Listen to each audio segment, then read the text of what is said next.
Welcome to part 2 of this special edition of the Fogs Queenslander podcast, where we're looking back at the 1995 series where Paul Walton's Neville Nobodies wrote their names into Origin folklore with a stunning series clean sweep.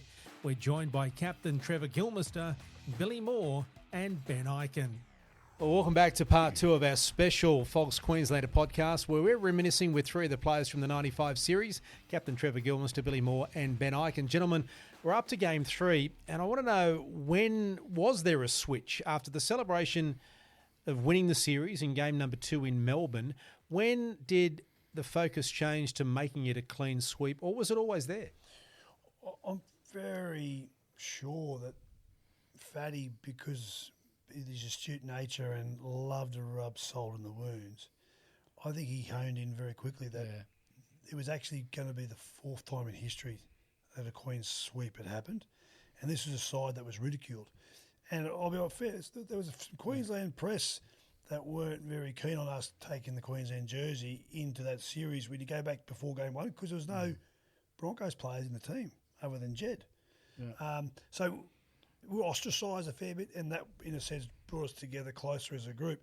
So I'm sure actually game 3, first camp, Fatty made mention of the fact that this is a chance for immortality to win 3-0, which we thought, well, do we still get to do the bonding session? And well, the other thing he zeroed in on was celebrating with wins. your fans. Exactly. Yeah, with our crowd, with our Yep. people. So it's pointless if you come back and you lose with Good the point. people that you've been playing for. So if you really want to make Queensland proud, come home and win Do this it at third home, game. And somewhere along the way, remember we saw someone picked up in a video that Honey had celebrated a try or something at some point, one of the first 2 games. And so everyone's going wild. And in the middle of it all, this wild celebration, there's vision of Mark Hone celebrating, and all he does is the hands go up to about here and then they come back down, and that's it. Was he on the bench? I don't know. I can't remember where the footage was. Anyway, so the the commitment was made that if we won the 3rd game, when we won the 3rd game, we were all going to stand on the field and do a honey. And we had the red wigs? We had red Yeah, wigs. yeah. Yeah, they gave us out red wigs. So But that was during the week too, wasn't it? And we did a promo. and then we all said there's 18 fatties running around. We supposedly were his children. So The other thing, I look back on the whole series as one of the great moments or great things that live with me forever, was, as you just said, about celebrating with the fans. So we win the game, and Lang Park, I think back then, held, 40,000, 45, something like that. Basically, some of the crowd had cleared, but there would have been 30,000, I reckon, still remained, and they celebrated with us. And it was the longest, slowest lap and celebration. We did a few honies and the red wig. I reckon we were on the field over an hour, and they didn't go anywhere. And you realised this was a team for the people. Yeah. No, you're right, especially over in that left-hand corner. You know, mate, the northern eastern corner, obviously the pig pen area and stuff like that. I don't know if you remember, they actually pulled down the fence. And we were going, hey, just relax. Someone's going to get hurt here. Remember that? Yeah, that's it. Yeah. I had that moment. I scored a try in the 3rd game, and we go back for kickoff after I'd scored, and being 18 and thinking a bit differently from the others potentially, I got back and I had this moment in the southwest corner getting ready for the kickoff where the crowd stood up and started chanting for me and cheering for me, and I'm like, it's overwhelming. But in that moment, the only thing I could think about was, I cannot wait to get to Friday's nightclub. This is going to be so good. Free drink. Oh, it was going to be something. Well, Billy, how close were you to not playing? Well, I did my ribs in the back end of that game, and then the Bears went to Perth, and I went across there, and we went there a couple of times, and this time it was at the Wagga. I wasn't able to play. Came back and then went into camp, and Fatty said, "Well, what do you think?" And the doc, Hickory Dickory Doc, was there. Yeah. And Roy Saunders. said, "But I said I want to play. I reckon I'm good to go." They said, "Don't worry, we'll give you a medical I'm sure you'll be okay. I said, no worries. So there was all immediate tension, and then we've slipped off and went in the car down here to Lang Park. Fatty, myself, and Roy Saunders. And Roy Saunders and Fatty were on the spectator side of the fence, and I've gone out in the field with Choppy, and I'm thinking, I wonder what's going to happen here, and how does this work? And I'm thinking, well, the doc's there, where's the other medical people? Because it's got the sports science side of accessing my ribs. How are you going to do that? And said to Choppy, so how does this play? And he goes, back up and run at me. And I said, well, what's that going to do? He said, just back up and run at me, and I'm going to tackle you. And I said, so what's the test? He goes, you'll find out. Yeah. So I back up and I half hard. I ran at him half speed, and he stopped me, put the hand up. He goes, Maybe you told me that. Yeah. don't take a piss here. Get back there and Try run and as run hard as over you me. can, because I'm going to smash you. And he said, it's going to be tough. And I said, serious? He goes, yep. Harder you run, the better it's going to be for you. And I said, right. So I remember I ran at him as hard as I could. So I'm not sure how old would Choppy have been then. Maybe early 40s? Early 40s, yeah. Anyway, he hit me that well. He picked me up, spear tackled me into the ground, 120 odd kilos where he was then, landed on top of me. And I remember I was winded, and he's got up, he goes, yep, Fatty, he's good to go. I thought there's a sports science for you. Actually, he would have been mid to late 30s, I'd say. I was going to say, yeah. Sorry, Choppy. Mid 30s. Are you trying to intimate that he was brave to play in that third game? Because I fear that the next story we're going to hear is going to be quite emasculating for Bill. Well, we'll move along, and we'll get to your getting out of hospital story when we get to it, Ben. But Gilly, obviously, folklore. In hospital, you weren't going to miss the game, were you? Oh, I got stood on in Melbourne, and I got a infection in my leg, obviously, and I played for the Crushers on the weekend, and then I thought it was all right. I used the old scrub and brush and clean it out and put a bit of metho on it and stuff like that. And that's a few people told me that was good for it, and didn't work too good. But anyway, I remember, going to see Roy. I said my knee's playing up a bit. It used to blow up anyway, my left knee a bit. And he said, "Oh, you imbecile!" He said, "You got poisoning in your leg." Anyway, so went to the doctors up the hospital for a couple of days, and but that was kind of early in the camp. So and I thought I'll be right. Put me on an antibiotic drip, and I thought I'd be okay. And they brought me out, and later on, and they're all in the room. Tosser. Choppy, Fatty, and the doc, and I was thinking I was going to get ruled out, and I just thinking, this is, shit house because we're going to beat them again. And anyway, and then Fatty said, "What's the issues? What can happen to the doc?" And he said, the poison can go throughout his system. He said, and you can't control it. And he said, and he could die. Worst scenario, he could die. And Choppy being Choppy went, shit, that's no good. He said, but I couldn't think of a better place to die than Lang Park. Anyway, but he's trying to. And we got serious, and I even said to Roy, mate, if you want me to sign something, no dramas, it's on me. You know what I mean? So, because Fatty said, if I had the chance to captain Queensland again, we're going to win again and do a lap of one at Lang Park, the crowd,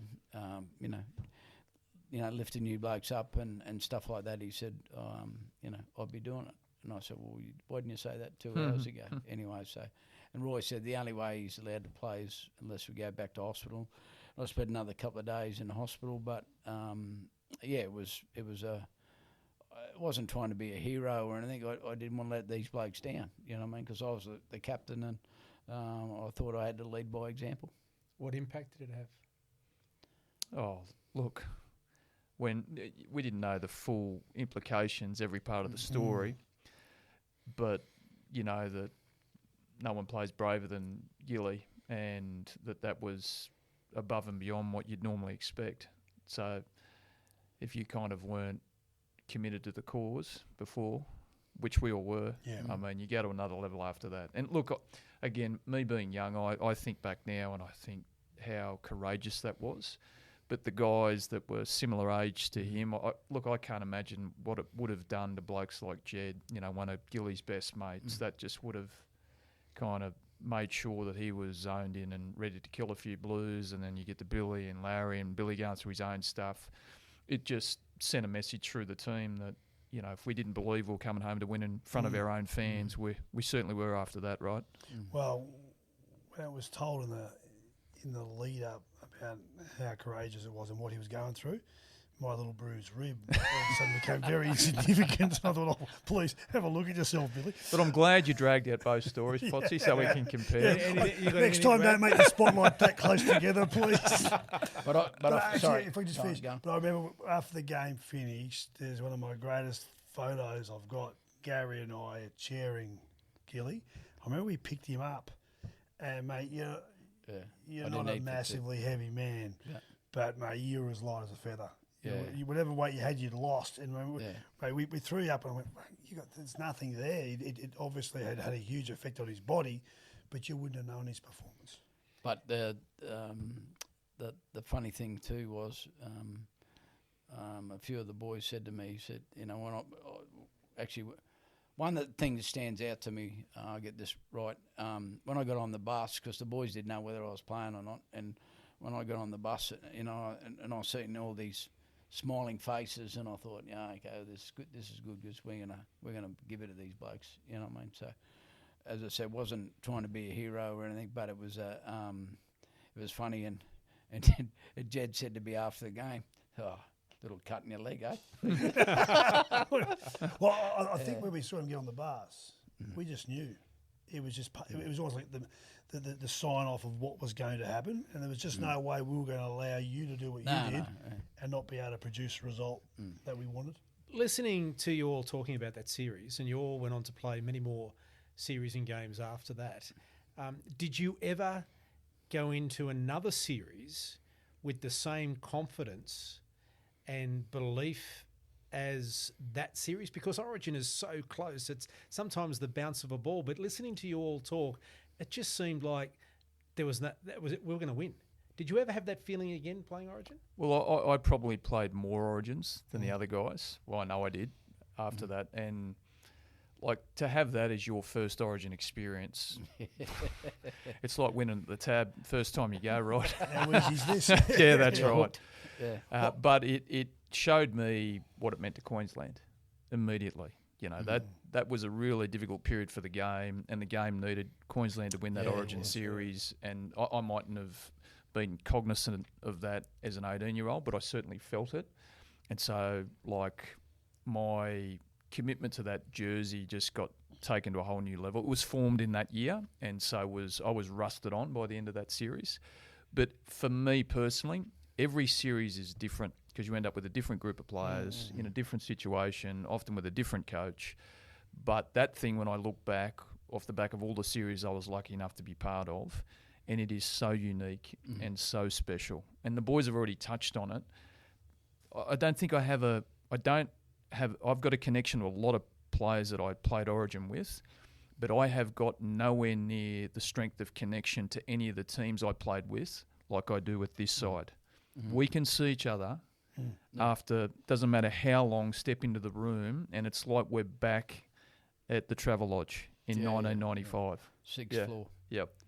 The best way to sum up this side, it was a champion team. It wasn't made up of a team of champions, and it wasn't until the following year we lost that series 3-0, and a lot of those champions came back in. As I got further from that moment of 95, as I drifted away from it in time, I'll be able to reflect back and I realised, as I said, it was the people's team, and we did something which is written in folklore, and it's just got bigger and bigger. And as Ike just said, you look back on it and you're so proud to be a part of it. I was then. I knew it was special, but as I've got further away, you just realise the enormity. And it's really, to me, it's great to look back and see that the Queensland public truly did see it as a watershed moment for their team. and still value it today. Still Yeah, very- That's why they drive up next to Gilly, wind the window down. Yeah, and yeah. 95, how good? There's only a scratch. Yeah, best ever, and they drive off. But yeah, I'm kind of blown away about how many people. Well, you mentioned him before, right? So we were at a function a couple of years ago, and one of asking a few blokes, ex-captains of Queensland, what was their favourite series, and even Darren Lockyer said 95. So I mean, coming from him. You know, I was taken aback a bit by that, and I thought, oh shit, that's kind of humbling and very, very nice of him to say. But obviously, I was going to say 95 as well, but he got him before me. Just this very difficult question. I know it's like asking who's your favourite child, but is there a moment, a memory, a minute, whatever it may be, from that 95 series that either encapsulates what it's about or stands out in your mind the most? I know that's... I'll go first. Mine is the Brett Dallas try. Yeah. Melbourne. That's well, you win the series. Yeah. We could have almost lost that game except for a forward pass that was ruled against New South Wales. Yeah. And then so it sort of starts to dawn on everybody. Fatty gets closer to the sideline, ready to enjoy the victory. And then Brett Dallas, who ends up becoming a great mate of mine, I play with him at the Bears.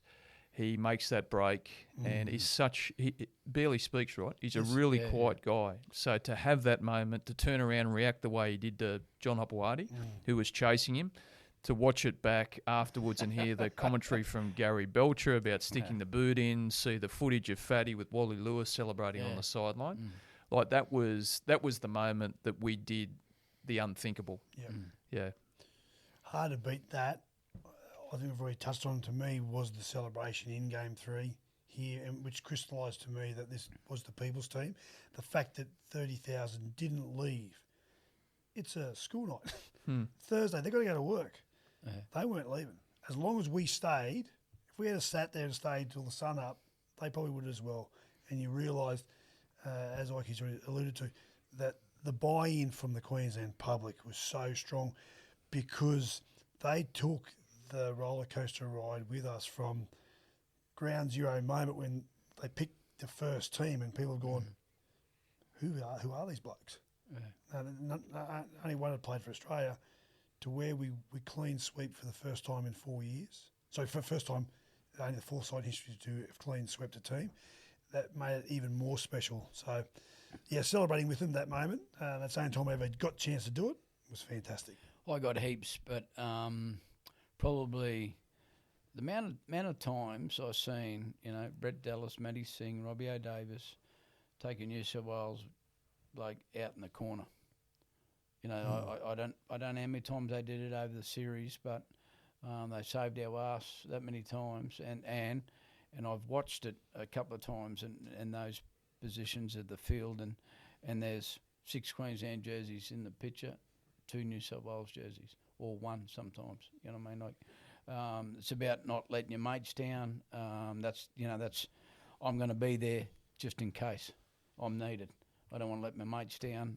That type of thing. I as I said, and Benny alluded to before about the mateships and the stuff. Like, you can't fake it. You know what I mean? Because everyone just loves each other to death. And if anyone out of that team rings me and says, I need a hand with something and it might be illegal, I'm going to be there.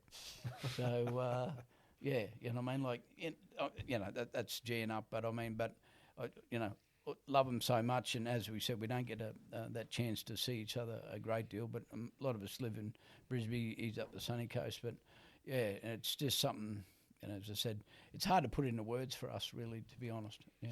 Mate, those 3 players you just mentioned, I always say, when you think about it, they were amazing 3 players. All went on and played multiple games for Queensland, played for Australia.